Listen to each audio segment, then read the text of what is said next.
Alright folks, welcome back to Boss Economics World, the only channel that peels back the jargon-laden onion of global finance to reveal the crying shame underneath. Today, we're time-traveling to the not-so-distant future of September 2025, where the Federal Reserve, our esteemed temple of monetary voodoo, appears to be having a full-blown institutional panic attack. The headline? Fed Governor Michelle Bowman, in a speech that was less about economic guidance and more like a public job interview for the Fed chairmanship, just fired a cannonball across the bow of Jerome Powell's ship. She's screaming that the Fed is behind the curve and needs to start slashing interest rates like a panicked shopper on Black Friday. Now, for our seasoned viewers, the hedge fund managers, the analysts, the poor souls still paying off their MBA loans, this sounds like familiar music.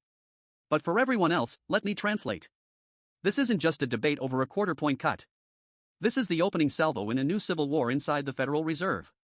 It's a battle between the ghosts of the past and the political ambitions of the future. And you, my friends, are caught in the crossfire. So, let's break this down, boss style.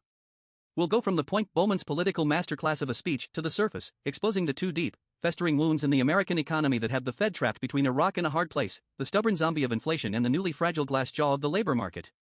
First, let's dissect the performance.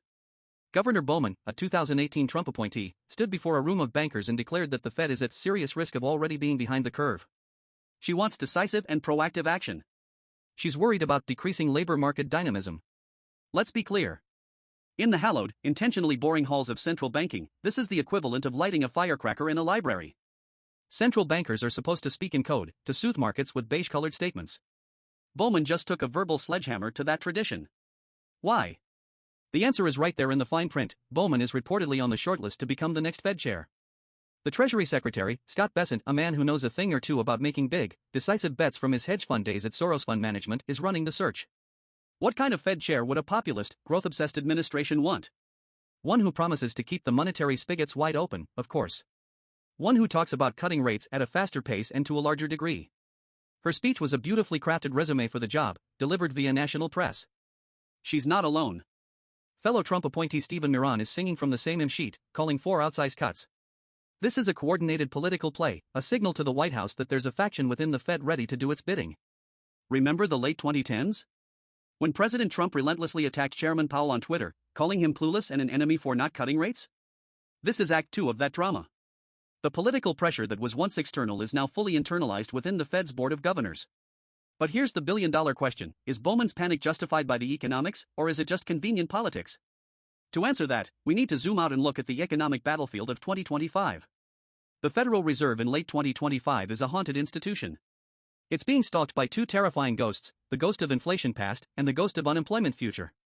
Ghost number 1, the zombie of post-pandemic inflation. To understand the hawks on the committee, the Goolsbys and the Bostics who are nervously clutching their pearls, you have to remember the absolute shellacking the Fed's credibility took between 2021 and 2024.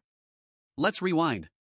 In 2021, Chairman Powell famously called the initial spike in inflation transitory. It turned out to be about as transitory as a tattoo.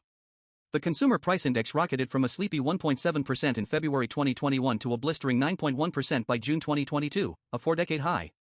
The Fed, caught completely flat-footed, was forced into the most aggressive hiking cycle since Paul Volcker wore bell bottoms. They jacked up the Fed funds rate from near zero to over 5.25% in a little over a year. It was a brutal, economy-chilling campaign. And did it work? Sort of. Headline inflation did come down. But it never went away. By 2024, the Fed was stuck in a miserable trench war. Inflation had fallen from its peak, but it stubbornly refused to return to the 2% target.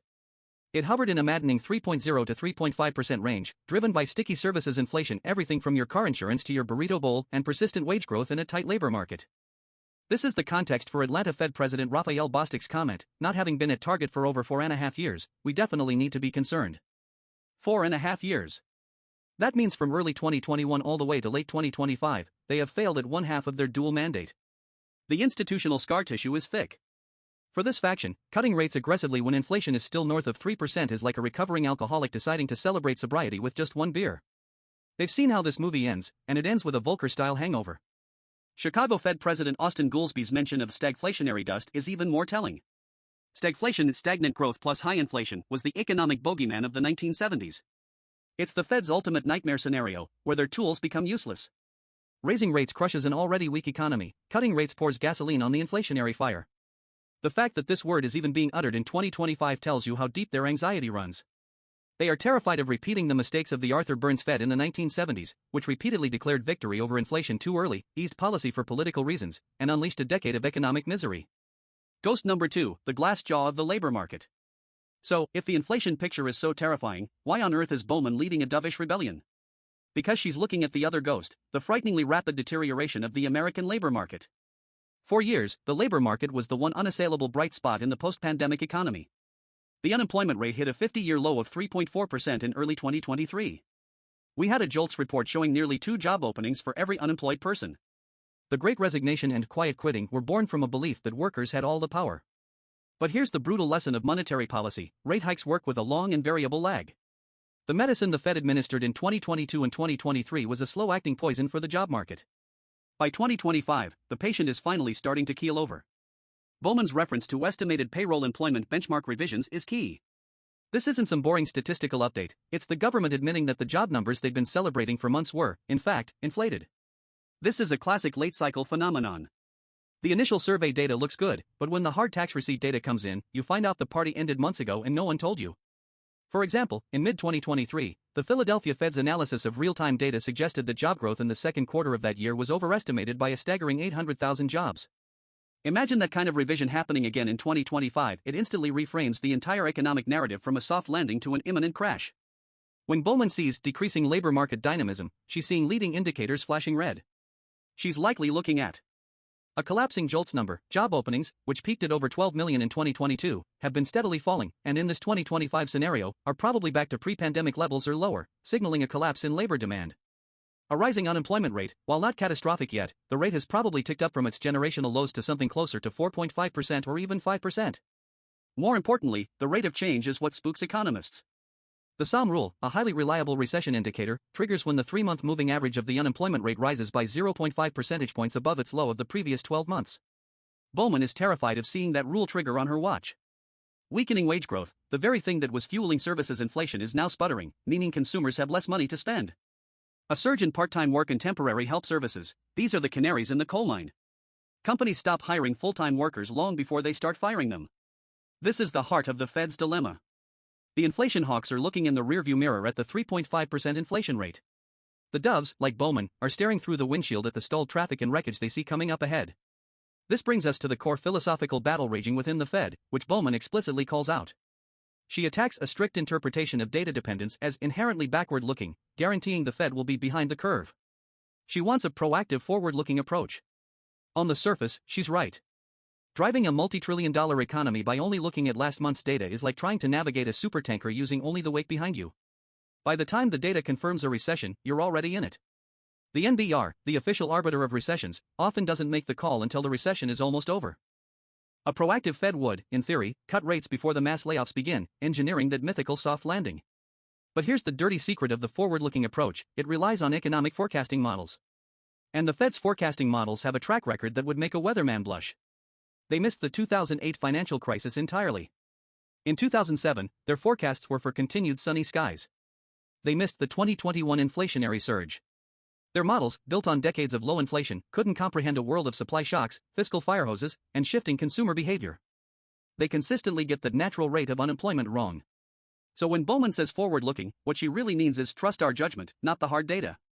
For the inflation hawks, who just had their judgment proven spectacularly wrong on the transitory call, this is an impossible leap of faith. They would rather risk a mild recession by being late to cut than risk unleashing another 1970s-style inflation dragon by acting on a faulty forecast. This is the intellectual doom loop the Fed is stuck in. Their recent failures have made them data-dependent, but data dependence guarantees they will be too late. Their only alternative is to trust their forecasting, but their forecasting has been proven untrustworthy. It's a central banker's catch-22. So, what does this 2025 Fed civil war mean for you? It means we are entering a period of maximum uncertainty and market volatility. The Fed is no longer a unified, predictable monolith. It's a fractured committee of warring tribes, each haunted by different ghosts and driven by different motivations, some economic, some political. The doves, led by political aspirants like Bowman, are trying to seize control of the narrative. They are arguing that the risk of a deep recession is now greater than the risk of persistent inflation. They want to cut rates hard and fast, which would juice the stock market in the short term but risk embedding higher inflation into the economy for years to come. The hawks, the veterans of the great inflation fight of 2022 to 23, are the institutional antibodies. They are warning of complacency, of the dangers of political pressure, and of the long-term pain that comes from letting the inflation genie out of the bottle. Who is right? We don't know. But the battle itself is the story. The once sacred independence of the Federal Reserve is being eroded from within. Major policy decisions are being debated not in quiet, data-driven consensus but through loud, politically charged public speeches. Bowman's speech wasn't just a policy statement, it was a signal that the Fed is now an extension of the political arena. Welcome to the grand casino of modern central banking. The house is divided, the dealers are arguing, and the rules are changing mid-game. Place your bets, folks. The outcome will determine the value of your savings, the security of your job, and the trajectory of the American economy for the next decade. Just whatever you do, don't bet the farm. I'm your host at Boss Economics World. We cut through the noise, so you don't have to. See you next time.